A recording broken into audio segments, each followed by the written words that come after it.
യമനിൽ വധശിക്ഷയ്ക്ക് വിധിച്ച നിമിഷപ്രിയയുടെ രക്ഷാപ്രവർത്തന ഫണ്ടിലേക്ക് ബോച്ചെ ഫാൻസ് ചാരിറ്റബിൾ ട്രസ്റ്റ് വഴി 1 കോടി രൂപ നൽകാൻ തീരുമാനിച്ചു. കൂടാതെ എൻ്റെ അബുദാബിയിലുള്ള അബ്ദുൾ റൌഫ് എന്ന സുഹൃത്തുമായി ചേർന്നുകൊണ്ടാണ് നിമിഷപ്രിയയെ ഇവിടെ എത്തിക്കാനുള്ള അറ്റംപ്റ്റ് നടത്തിക്കൊണ്ടിരിക്കുന്നത്. എൻ്റെ സുഹൃത്തായ അബ്ദുൾ റൌഫിൻ്റെ ഫ്രണ്ടാണ് യമനിലുള്ള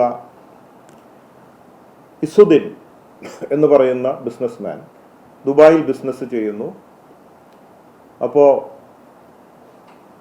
എന്നെക്കുറിച്ച് അബ്ദുറഹീമിൻ്റെ രക്ഷാപ്രവർത്തനത്തിനെ കുറിച്ചൊക്കെ ഇസുദ്ദീൻ എൻ്റെ വീഡിയോയിലൊക്കെ കണ്ടിട്ടുണ്ട്, എൻ്റെ വീഡിയോ ഒക്കെ കാണാറുണ്ട് എന്ന് റൌഫിനോട് പറഞ്ഞ് അങ്ങനെ കണക്ട് ചെയ്തിട്ടാണ് ഇവിടേക്ക് എത്തുന്നത്.